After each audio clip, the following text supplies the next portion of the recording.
In Ecuador, there is now 12 days of national strike, with massive mobilizations. On Thursday, the government intensified the repression against the march led by women and the students outside the National Assembly in Quito.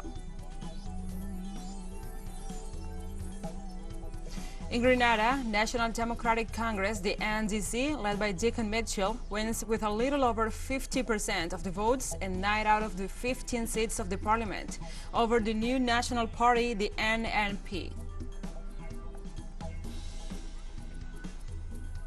And the leaders of the BRICS groups signed a declaration aimed at strengthening cooperation and multilateralism at the close of the bloc's 14th summit.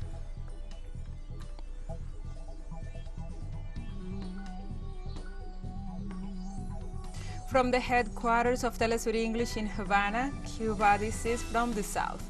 I'm your anchor, Gladys Quesada, and these are the news. Ecuador now sees 12 days of national strike, as Guillermo Lasso's government intensified the repressive actions against the popular march. On Thursday, the mobilization gathered diverse sectors of the society and went through the outskirts of the House of Culture and the National Assembly. It turned violent after police authorities implemented repressive actions with the use of tear gas. Despite police violence, demonstrators repeated their willingness to dialogue to achieve a real response to their demands and to solve the conflict in a peaceful manner. In 12 days of national strike, the repression of the public forces left a balance of at least 3 dead and more than 100 wounded.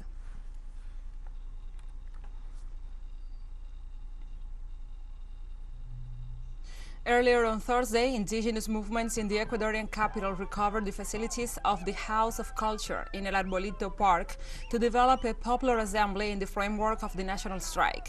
The demonstrators affirmed that they will remain there until the national government gives them a real answer to the 10 issues that they demand in their agenda.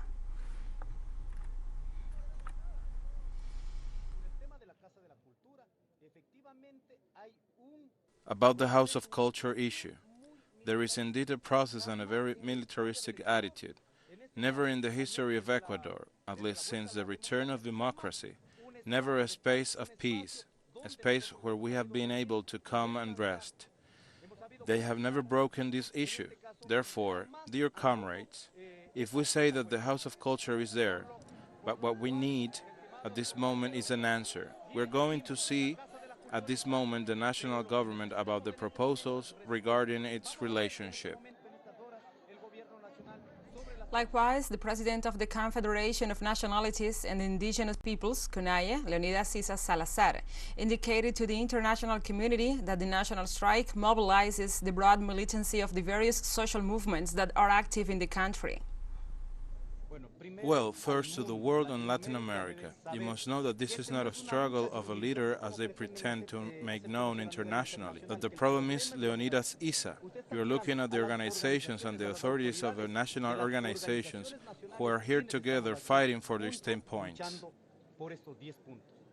Authorities accredited Gustavo Petro and Francia Marquez as the president and the vice president-elect of the republic, respectively.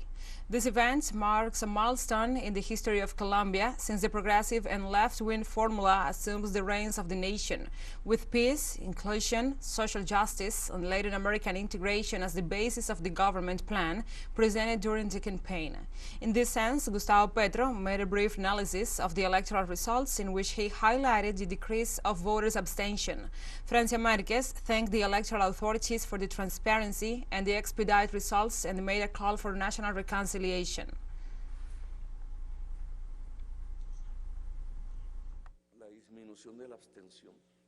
We won because 3 million citizens decided, without having participated in the first round, to participate in the second round. In general, poor people from marginalized regions, from popular neighborhoods. There are a series of videos that sometimes make you cry, of farmers who worked for long days and decided to take in their hands the history of Colombia. Without them, we would not have won.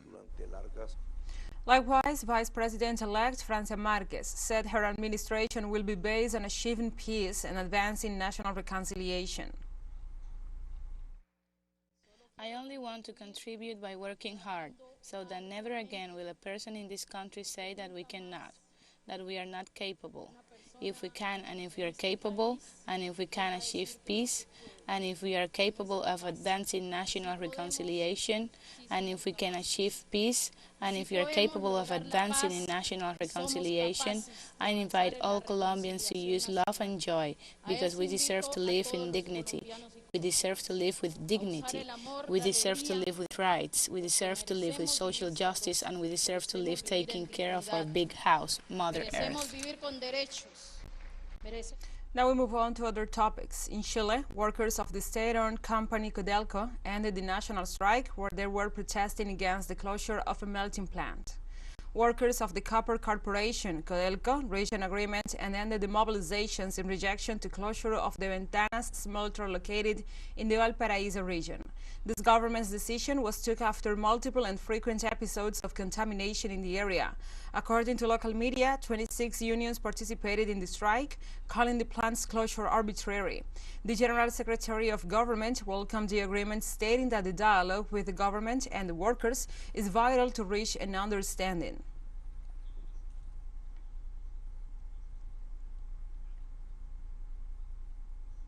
In Argentina, authorities reported 5 people dead and 35 injured after a fire in a building in the Recoleta neighborhood in Buenos Aires. The head of the Emergency Medical Attention System, Alberto Crescenti, confirmed that the fatalities include 2 women and 3 minor children.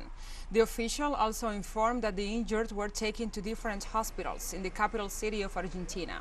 The fire started in the early hours of Thursday morning, for reasons still unknown, in an apartment on the 7th floor while its occupants were sleeping, and quickly spread to the upper floor, forcing the evacuation and the rescue of the people living in the 14th floor building. The head of the Porteño government, Horacio Rodríguez Larreta, expressed his condolences to the families of the deceased and described the event as a dramatic and difficult situation.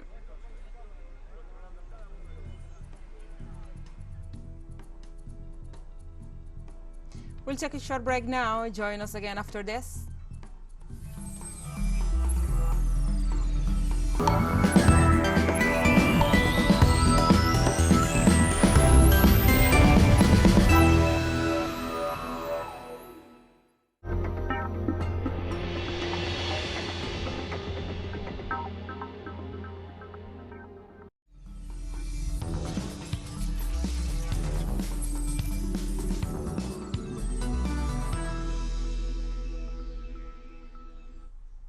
Welcome back to From the South. In Grenada, official polling stations results give the winner to Dicton Mitchell, the candidate for the National Democratic Congress, with 51.81% of the votes. During the elections, about 70% of the eligible voting population participated, which passed without incidents. The next Prime Minister of Grenada, Dicton Mitchell, a 44-year-old lawyer and notary public, was elected political leader of the National Democratic Congress, the NDC, the convention on October 31st, 2021. According to official results of the general election from the Parliamentary Elections Office, the NDC coped 9 out of the 15 seats in Parliament. The NDC stopped the winning streak of the new National Party, the NNP, led by the former Prime Minister Keith Mitchell, who came second in the election with 47% of the votes.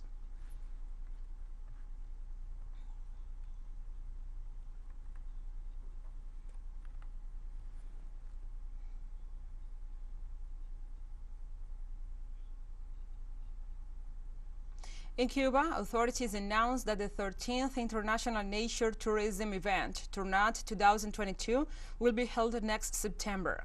During a press conference at the Vedado Hall of Cuba's National Hotel, representatives described this meeting as of great relevance in terms of promoting tourism, ecotourism, in the Caribbean island. It is estimated that over 200 specialists in this recreational modality will attend the meeting. Likewise, the commercial director of the EcoTour travel agency, Francisco Longino, pointed out that Cuba has already acquired notoriety and experience in nature travel and rural tours.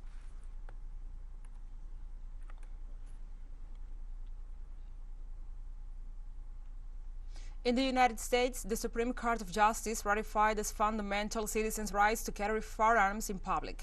The ruling comes as the country experiences an increase in gun crime and violence, especially school shootings, overturns a New York state law that required civilians to have a special permit to carry a firearm. The decision sets a historic precedent and may have nationwide consequences, threatening restrictions against carrying firearms in subways, airports, bars, churches, schools, and other public places. This decision comes in the middle of a public debate of gun control and regulation.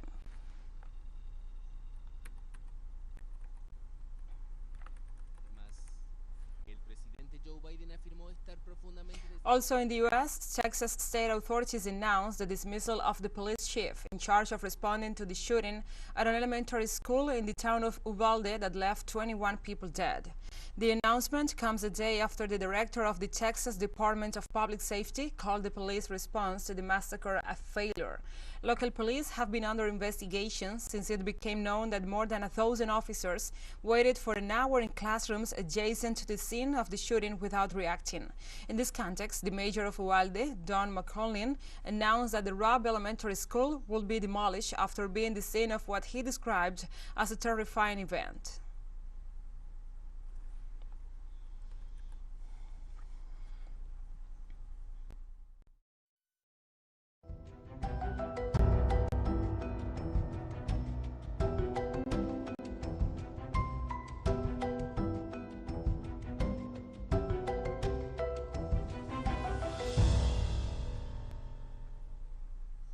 Now we move on to other topics. Several areas in southern China are bracing for record flooding after heavy rainfall raised water levels in the Pearl River in the Delta to their highest point in nearly a century. Hundreds of thousands of people were evacuated from the worst hit areas, including Canton province, an industrial and logistics hub where China's technology capital Shenzhen is located. Provincial emergency management authorities earlier this week estimated flood losses at more than $250 million. China's Ministry of Water Resources declared the highest level of flood alert, allowing it to order the closure of factories and schools to minimize the damage. Other southern regions of China were hit by record rainfall this month that forced the evacuation of hundreds of thousands of people. Floods are common during the Chinese summer but have become more extreme in recent years due to climate change.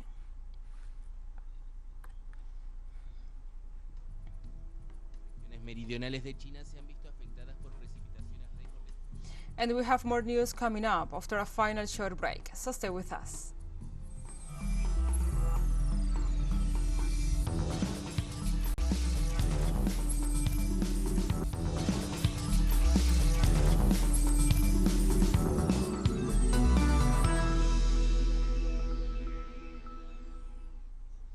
Welcome back to From the South.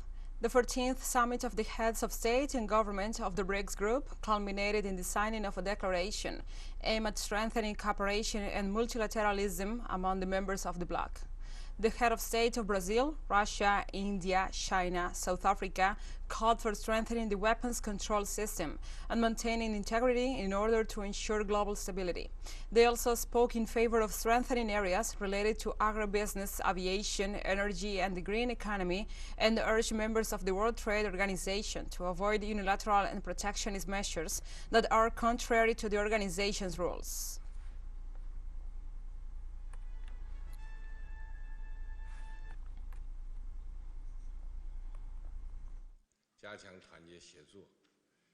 This summit is held at a critical juncture in the shaping of the future course of humanity.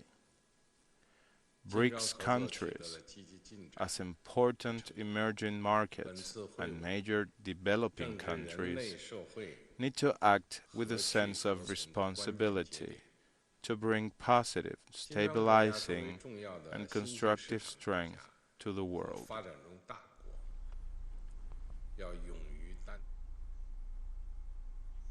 Russian President Vladimir Putin, for his part, stressed cooperation in finding solutions to the global economic crisis.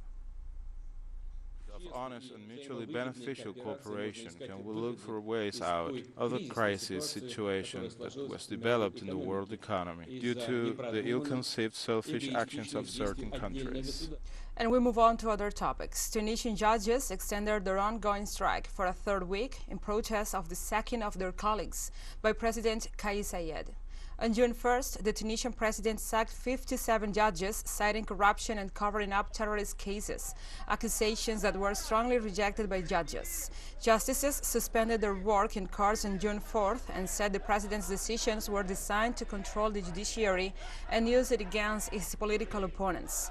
Tunisia has been in the throes of a deep political crisis that has aggravated the country's economic conditions since Saied ousted the government, suspended parliament, and assumed executive authority last year in July.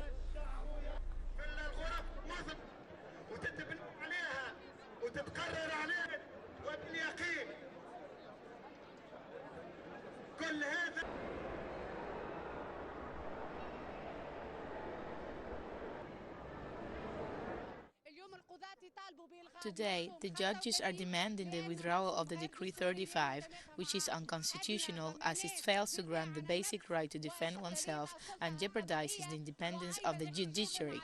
We denounce as well the Decree 516 that allowed the President Kais Saied to sack 57 judges by a simple signature without granting them the right to consult their cases and to defend themselves.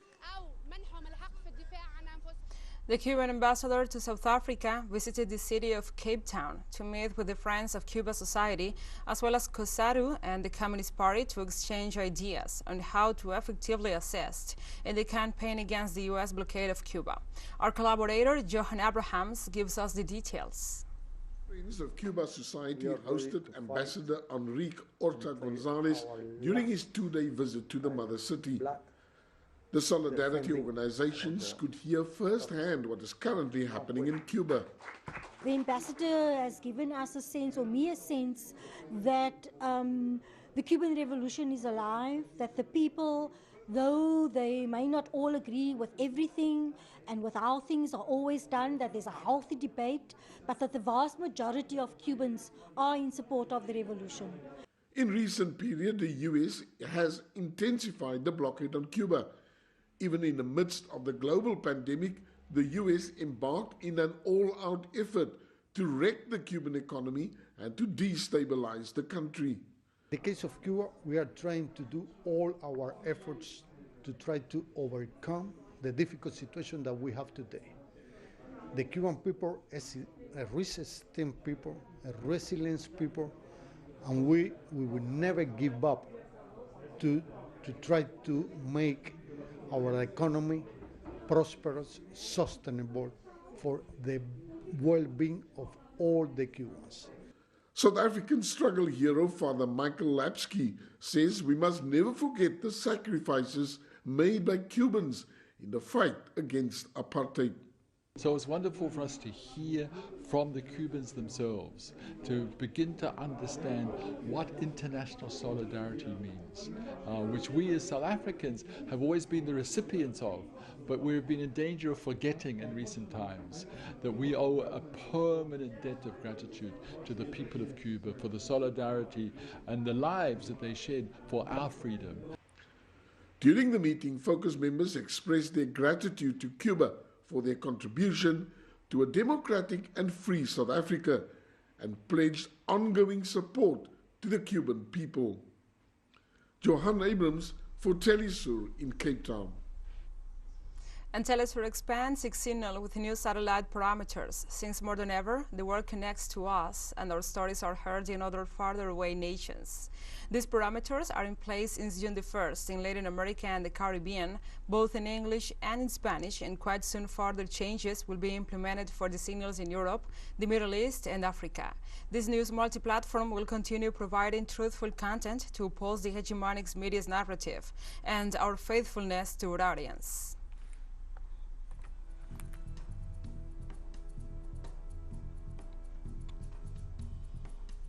And we have come to the end of this news brief. But remember, you can find this and many other stories on our website at telesurenglish.net.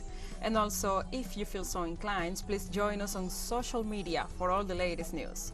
We are on Facebook, Twitter, Instagram, and Telegram. For TeleSUR English, I'm your anchor, Gladys Quesada. Thank you for watching.